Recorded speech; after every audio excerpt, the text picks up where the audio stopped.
नमस्कार दोस्तों, आज हम बात करने वाले हैं एक ऐसे सीरियल किलर के बारे में जिसने पुलिस वालों के नाक में भी दम कर दिया था। बहुत ही सीधा साधा एक दिहाड़ी मजदूर था जो एक सीरियल किलर बनकर रह गया और लोगों की तरह बाकी जो आम लोग होते हैं बिहार से दिल्ली तक का सफर उसने तय करा। दिल्ली में आके कुछ काम काज करूंगा और परिवार के लिए पैसे कमाऊंगा। लेकिन ऐसा क्या हुआ कि वो एक दिहाड़ी मजदूर की जगह बल्कि फेमस सीरियल किलर बन गया। आज हम ऐसी कहानी के बारे में आपको बताने जा रहे हैं। ये सच्ची घटना सुनकर आपके भी रोंगटे खड़े हो जाएंगे, पैरों तले जमीन खिसक जाएगी। तो चलिए शुरू करते हैं आज की वारदात का सिलसिला। हम बात कर रहे हैं चंद्रकांत झा के बारे में कि कैसे चंद्रकांत झा एक फेमस सीरियल किलर बन गया। दिल्ली का जो तिहाड़ जेल है वो 9 फंक्शनल वाला तिहाड़ जेल 400 एकड़ से भी ज्यादा एरिया में फैला हुआ है। इस जेल को डिपार्टमेंट ऑफ दिल्ली प्रिजन और गवर्नमेंट ऑफ दिल्ली रन करते हैं। ये कॉम्प्लेक्स जनकपुरी में है और तिहाड़ गांव से लगभग 3 किलोमीटर की दूरी पर है। कई सारे गार्ड्स 24 घंटे तिहाड़ जेल की सुरक्षा के लिए तैनात रहते हैं। तिहाड़ जेल का इतना लंबा चौड़ा डिस्क्रिप्शन सुनकर आपको लग रहा होगा कि कोई भी इंसान तिहाड़ जेल के आसपास तो किसी तरीके का कोई क्राइम नहीं कर सकता, लेकिन यहीं पर आप पूरे तरीके से गलत साबित होते हैं, क्योंकि नवंबर 2003 का वो टाइम तिहाड़ जेल में काम करने वाले पुलिस वालों को बहुत अच्छे तरीके से याद रहने वाला था, क्योंकि उस दिन तिहाड़ जेल के गेट नंबर 1 के बाहर उन्हें प्लास्टिक में लिपटी हुई एक लाश मिलती है। लाश के साथ साथ खूनी ने पुलिस वालों के लिए एक चिट्ठी भी छोड़ी थी जिसमें ये साफ साफ लिखा था कि मैं दिल्ली पुलिस के लिए आगे भी ऐसे गिफ्ट लाता रहूंगा। मुझे दिल्ली पुलिस से डर नहीं लगता और अगर पुलिस मुझे नहीं पकड़ पाई तो मैं इसी तरीके से लोगों को मारता रहूंगा। पुलिस ने इस मामले में छानबीन करने की कोशिश करी, लेकिन उस वक्त उनके हाथ ऐसा कोई सबूत ही नहीं लगा जिसके बेसिस पर आगे बढ़ा जा सके। इसी तरीके से 2 साल बीत गए और वो लाश तिहाड़ जेल के बाहर किसने और क्यों फेंकी इसका पता चला ही नहीं। लेकिन पुलिस को अब एक और तगड़ा झटका लगने वाला था, क्योंकि 20 अक्टूबर 2006 के दिन उनके पास एक कॉल आती है। कॉल की दूसरी तरफ जो इंसान था उसने पुलिस वालों को एक ऐसी बात बताई जिसे सुनकर उनके होश उड़ गए। उसने बताया कि तिहाड़ जेल के गेट नंबर 3 के पास एक लाश को टोकरी में रखा गया है। इतना सुनकर कई सारे पुलिस वाले गेट नंबर 3 के पास जाकर इकट्ठा हो जाते हैं और तब उन्हें पता चलता है कि फोन करने वाला मजाक नहीं कर रहा था। गेट के सामने वाली सड़क के पास सच में एक लाश को टोकरी में बांधकर रखा गया था। सबसे इंटरेस्टिंग बात तो ये है कि ये टोकरी में लाश के साथ साथ पुलिस को दोबारा एक चिट्ठी मिली जो उन्हीं के लिए लिखी गई थी। जब पुलिस वालों ने लेटर पढ़ा तब उन्हें पता चला कि हत्यारे ने तो उन्हें खुलेआम चैलेंज किया है। लेटर में लिखा था कि मैं बहुत टाइम तक एक नाजायज केस झेलता रहा, लेकिन अब मैंने हकीकत में एक मर्डर किया है। तुम लोग अगर मुझे पकड़ सकते हो तो पकड़ के दिखाओ। इस लेटर से इतना तो साफ हो गया कि हत्या करने वाला कोई ऐसा इंसान है जिसे दिल्ली पुलिस पर किसी बात का गुस्सा है, कोई ऐसा जिसके काफी जो पुरानी हिस्ट्री है वो अच्छी नहीं रही। पुलिस इस मामले में और इन्वेस्टिगेट करने लगी, क्योंकि अब 2 बार ऐसा हो चुका था कि तिहाड़ जेल के बाहर लाशें मिली थी। पुलिस को इस बात का अंदाजा नहीं था कि उन्हें आगे और कितनी लाशें इसी तरीके से मिलने वाली हैं। 18 मई 2007 को फिर से एक लाश तिहाड़ जेल के बाहर मिलती है। ये लाश भी क्रिमिनल ने गेट नंबर 3 के पास ही डंप की थी। पुलिस के लिए अब तक किसी भी लाश को आइडेंटिफाई करना बहुत ही मुश्किल हो रहा था, क्योंकि हर लाश को कई टुकड़ों में काटकर तिहाड़ जेल के बाहर रखा जाता था। पुलिस के ऊपर अब प्रेशर आ गया था और उन्हें जल्द से जल्द इस सीरियल किलर का पता लगाना था जो उन्हें बार बार चैलेंज कर रहा था। इन्वेस्टिगेशन को अब और ज्यादा बढ़ा दिया गया और अल्टीमेटली सीरियल किलर की एक गलती उस पर भारी पड़ गई। अब तक किलर और पुलिस के बीच ये चूहे बिल्ली का खेल चल रहा था कि अचानक से इन्वेस्टिगेशन के टाइम पुलिस को याद आया कि किलर ने जो लेटर लिखे थे उसमें उसने कुछ नामों को मेंशन किया था जिससे उसकी खास दुश्मनी थी। उसने अपने सीरियल किलर बनने के लिए 2 लोगों को खास तौर पर ब्लेम किया था, जिसमें से एक थे additional deputy commissioner Manish Agarwal और दूसरे थे हवलदार बलबीर सिंह, जो कि तिहाड़ जेल में उस वक्त पर एक वार्डन थे। इस क्लू के मिलने के बाद पुलिस को और भी क्लू लगातार मिलते गए। अब तक तो ये तय हो चुका था कि हत्यारा कोई ऐसा है जो पहले तिहाड़ जेल में था और वहाँ अपने साथ बुरे बर्ताव की वजह से उसने बदला लेने की ठानी है। अपने लेटेस्ट लेटर में खूनी ने ये भी माना कि नवंबर 2003 को भी लाश उसी ने डंप की थी। इससे पुलिस को कम से कम ये तो पता चला कि किलर 2003 से पहले तिहाड़ जेल में बंद था। हत्यारे की आखिरी बॉडी को डंप करने के बाद हरिनगर के SHO से तुरंत ही कांटेक्ट कर लिया गया और यही उसकी सबसे बड़ी गलती थी। SHO ने हत्यारे से जानबूझकर लंबी बातचीत की ताकि उसके बारे में ज्यादा जानकारी मिल सके। अब उन्हें एक रफ आइडिया हो गया कि सस्पेक्ट कौन हो सकता है। कोई ऐसा था जिसे नॉर्थ वेस्ट डिस्ट्रिक्ट में हुए क्राइम की वजह से 2003 में सजा हुई थी और जिसे तिहाड़ के जेल नंबर 3 में लॉन्च किया गया था, जहां हवलदार बलबीर सिंह ने उसके साथ बुरा बर्ताव किया था। बहुत सारे सस्पेक्ट को वेरीफाई करने के बाद पुलिस ने 4 लोगों को शॉर्टलिस्ट किया, जिसमें से एक था चंद्रकांत झा। आगे का रास्ता बहुत आसान था। उन्हें बस चारों सस्पेक्ट की हैंडराइटिंग से लाशों के साथ मिले लेटर की हैंडराइटिंग को मिलाना था। पुलिस का सस्पेक्ट चंद्रकांत झा ही था, लेकिन अब दिक्कत ये थी कि उसकी लोकेशन का कुछ पता ही नहीं था। वो पुलिस से बचने के लिए बार बार अपने एड्रेस को बदलता रहा, लेकिन पुलिस ने फिगर आउट कर लिया कि झा के जो 4 मेन हाइट आउट्स हैं वो जमुना विहार, अलीपुर, बड़ोला गांव और हैदरपुर में है। उनका लास्ट क्लू ये भी था कि चंद्रकांत जो झा है वो एक स्कूटर में फिट की गई रिक्शा चलाता है। काफी मेहनत के बाद पुलिस ने चंद्रकांत झा को तब पकड़ा जब वो अलीपुर में अपने बच्चों के साथ हलवा खा रहा था। पुलिस ने उसके बाद उसके मकान की तलाशी भी ली, जहाँ उन्हें खून से सने चाकू मिले। चाकुओं पर लगे खून का सैंपल चंद्रकांत के सबसे लेटेस्ट विक्टिम दिलीप मंडल के ब्लड से मैच कर गया। चंद्रकांत की हैंडराइटिंग भी एक पर्टिकुलर लेटर की हैंडराइटिंग से मिल गई, जो उसने लाश के साथ तिहाड़ जेल के सामने छोड़ा था। इस तरह से दिल्ली के सबसे खोखार और रूटलेस किलर से अब पुलिस का रूबरू हो चुकी थी और उनके हाथ लग चुका था। लेकिन अब बारी थी चंद्रकांत झा के मोटिव को जानने की कि आखिर वो लोग कौन थे जिनका मर्डर करके चंद्रकांत झा ने तिहाड़ जेल के पास उनकी लाश को फेंका था। जैसे जैसे चंद्रकांत झा ने पुलिस को उन मर्डर और उनके पीछे के मकसद के बारे में बताना शुरू करा, कुछ ऐसी बातें सामने आई जिसे सुनकर हर कोई चौंक जाएगा। पुलिस को सबसे पहले ये बात पता चली कि चंद्रकांत ने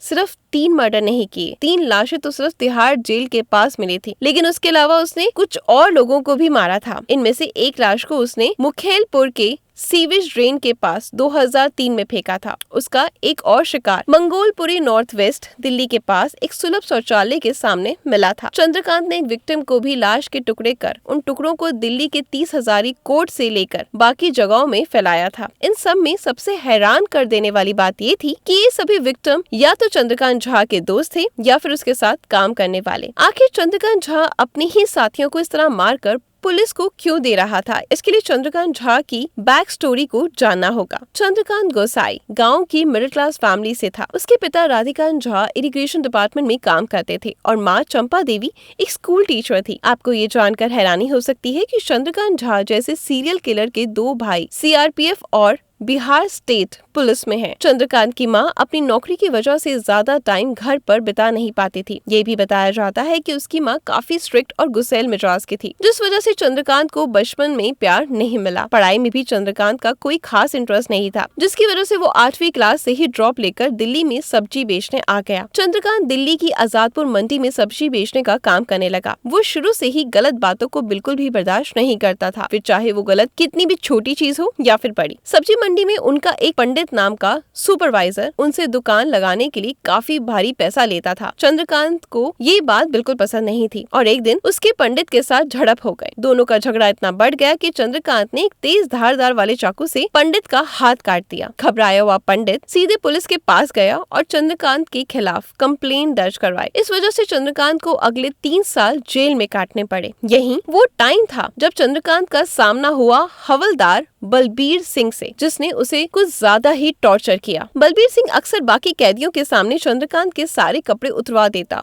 और बुरे तरीके से पीटता। चंद्रकांत को बलबीर सिंह की वजह से जेल में काफी ह्यूमिलेशन फेस करना पड़ता। जेल से निकलने के बाद चंद्रकांत पूरी तरीके से बदल चुका था। वो पुलिस से और सिस्टम से बदला लेने के लिए सोच चुका था। चंद्रकांत पहले एक बहुत ही सेंसिटिव इंसान हुआ करता था, जो बिहार से आए बाकी इमिग्रेंट्स की मदद करता था, लेकिन अब वो एक बहुत ही वॉयलेंट इंसान बन चुका था। इसी चंद्रकांत की शादी भी हुई, जिसके बाद उसके 5 बच्चे हुए, लेकिन उसने अपनी बीवी और बच्चों को अपने साथ नहीं रखा। उसे डर था कि पुलिस आकर उसके बीवी बच्चों को भी परेशान करेगी। चंद्रकांत अब भी बिहार से आए इमिग्रेंट लोगों से दोस्ती करके उनकी मदद करता, लेकिन उसे ऐसे लोगों से सख्त नफरत हो जाती जो उसे थोड़ा सा भी झूठ बोलते, जिनका बर्ताव उसके हिसाब से अच्छा नहीं होता। चंद्रकांत का पहला शिकार पंडित था, वही पंडित जिसने उसका झगड़ा हुआ था। पंडित के कत्ल के पुलिस ने उसे वापस अरेस्ट किया, लेकिन प्रॉपर एविडेंस ना मिलने की वजह से वो छूट गया। इसके बाद उसने अपने सेल्फ डिफेंस के लिए कराटे भी सीखा। पंडित के मर्डर के बाद कुछ वक्त तक चंद्रकांत की जिंदगी में सब कुछ एकदम नॉर्मल था, लेकिन फिर एक और घटना हुई जिसने उसे एकदम से ट्रिगर करके उसके अंदर सो रहे शैतान को जगा कर रख दिया। उसका एक साथी शेखर उसके साथ ही रहता था। उसने चंद्रकांत को बताया था कि वो शराब को हाथ तक नहीं लगाता, लेकिन सच्चाई ये थी कि उसे ड्रिंक करने की लत थी। जब चंद्रकांत को ये बात पता चली कि शेखर ने उसे झूठ कहा है तो उसे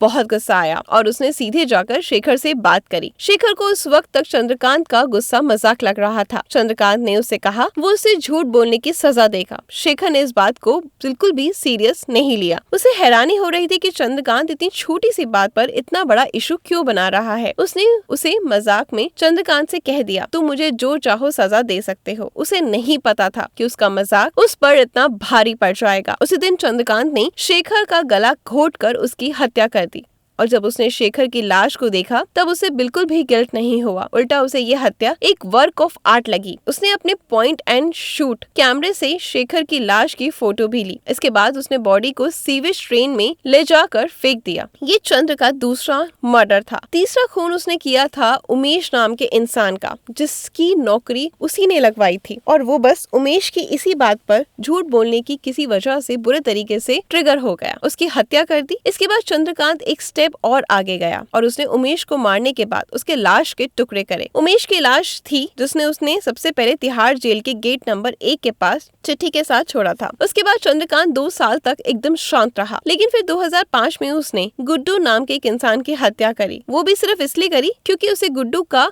गांजा पीना पसंद नहीं था। गुड्डू की लाश मंगोलपुरी के एक सुलभ शौचालय के पास मिली। 2006 में चंद्रकांत झा ने अमित मंडल नाम के अपने एक साथी की हत्या कर दी क्योंकि उसे शक था कि वो लड़कियों पर बुरी नजर रखता है। अमित मंडल की लाश वो दूसरी लाश थी जो पुलिस को तिहाड़ जेल के गेट नंबर 3 के पास मिली थी। अमित मंडल को मारने के बाद चंद्रकांत ने पुलिस वालों का मजाक उड़ाने के लिए उन्हें फोन भी किया था। अप्रैल 2007 में चंद्रकांत ने उपेंद्र नाम के एक शख्स को सिर्फ इसलिए मार दिया कि उसे शक था कि उसका अफेयर उसकी बेटी की किसी दोस्त के साथ है। जब चंद्रकांत ने ये बयान लिया गया, उसने बताया कि उपेंद्र को मारने के बाद वो आराम से अपने कमरे में खाने खाते हुए खून से सने फर्श पर बैठ गया और खाना खाते हुए उसकी लाश को घूरता रहा। अपना खाना खत्म करने के बाद वो उठा और उपेंद्र की बॉडी को कई टुकड़ों में काटा। बाद में उपेंद्र की लाश के कई टुकड़े दिल्ली के 30 हजारी कोर्ट और बाकी जगहों पर फेंक दिए। इससे भी शॉकिंग इंसिडेंट जस्ट एक महीने बाद मई 2007 में हुआ, जब चंद्रकांत ने अपने दोस्त दिलीप को सिर्फ इसलिए मार दिया क्योंकि उसने उसके कमरे में नॉनवेज खाकर झूठी थाली वहीं मेज पर छोड़ दी थी। दिलीप की लाश वो तीसरी लाश थी जिसे चंद्रकांत ने तिहाड़ जेल के बाउंड्री के पास छोड़ा था।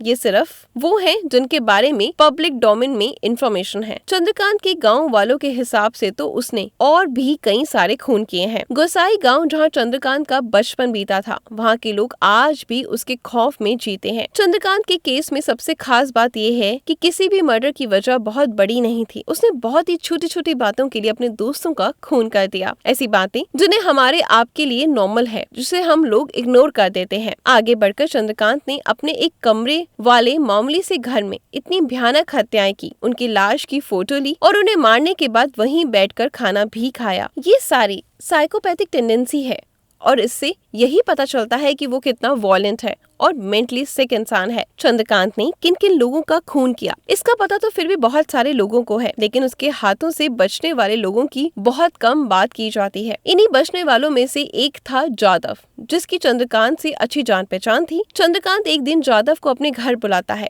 जब जादव अंदर गया तो अंदर का नजारा देखकर बुरे तरीके से हैरान रह गया, क्योंकि उसने देखा कि चंद्रकांत के कमरे में 3 लोग रस्सियों से बंधे हुए हैं। उन सबकी आंखों से डर साफ दिख रहा था। चंद्रकांत ने जादव से कहा कि उसे इन तीनों को मारने में उसकी हेल्प चाहिए। जादव पहले तो पूरे तरीके से ब्लैंक हो गया, लेकिन उसके बाद वो समझ गया कि अगर उसने चंद्रकांत की बात में एग्री नहीं किया तो उसका हाल भी इन तीनों जैसा हो जाएगा। जादव के दिमाग में तब एक आइडिया आया। उसने कहा उसे बहुत भूख लगी है और वो चंद्रकांत की मदद तभी कर पाएगा जब उसे खाना मिलेगा। चंद्रकांत उसके लिए खाना लेने जैसे ही बाहर गया, जादव ने फुर्ती दिखाई और तीनों लोगों को आजाद कर दिया। वो सभी लोग अपनी जान बचाकर उसके घर से भाग गए। अब चंद्रकांत जेल में है, लेकिन अभी भी जादव और उसके साथ भागे लोगों के मन में उस चीज का डर है कि कब वो वापस बाहर आएगा और उनको मारेगा। उन्हें अभी भी ऐसा लगता है कि चंद्रकांत जेल से छूटा तो पक्का उन्हें मार देगा। चंद्रकांत की हिम्मत आखिरी इतनी कैसे बढ़ गई? उसने खून तो किए, लेकिन साथ ही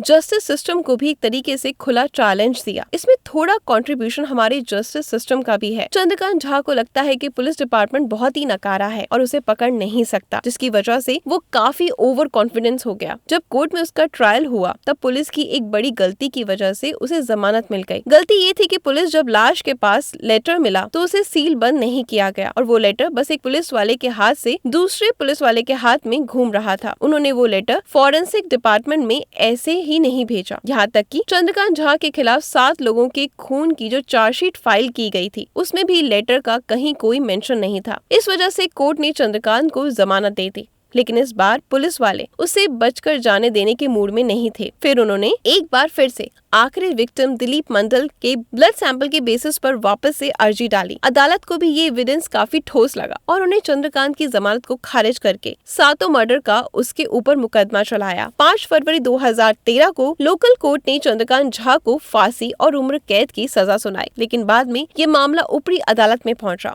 और उसकी सजा को पूरे तरीके से उम्र कैद में बदल दिया गया। अब चंद्रकांत झा उसी तिहाड़ जेल के अंदर है जिसके बाहर कभी उसने लाशों को फेंका था और फेंक कर पुलिस को बहुत परेशान किया था। इस केस से ये तो जाहिर है कि चंद्रकांत के अंदर बचपन से ही बहुत सारे सर्वल मेंटल इशू हैं। जब वो दिल्ली आया और उसे जेल के अंदर खराब कंडीशन को फेस करना पड़ा तो ये इशू और ज्यादा ट्रिगर हो गए। छोटी छोटी बातों पे उसने अपने दोस्तों का, अपने साथ काम करने वालों का खून कर दिया। जेल में 15 साल बिताने के बाद 16 अगस्त 2023 को चंद्रकांत झा को 90 दिन के पेरोल पर रिहा कर दिया गया। चंद्रकांत ने कहा कि 4 बेटियों का पिता होने के नाते उसे अपनी सबसे बड़ी बेटी का योग्य वर ढूंढना है, जिसकी वजह से उसका बाहर आना जरूरी है। जितने भी दिन वो बाहर था पुलिस ने उस पर कई तरह की बंदिशें लगाई, जो कि जरूरी भी था इस केस के लिए। सिर्फ मिडिल क्लास या अपर क्लास ही मेंटल इशू का शिकार नहीं होते, गरीबी और खराब कंडीशन की वजह से भी लेबर क्लास भी मेंटल प्रॉब्लम्स का शिकार हो जाती है, जिन्हें टाइम रहते रिजॉल्व करना बहुत जरूरी है ताकि दुनिया में कोई और चंद्रकांत झा ना बने। दोस्तों, क्या ये सजा चंद्रकांत के लिए काफी है? आपको क्या लगता है? क्या वो सही था या वो गलत? अपनी राय कमेंट बॉक्स में जरूर दीजिएगा। पसंद आ जाए हमारी कहानियाँ तो वीडियो को शेयर जरूर करिएगा।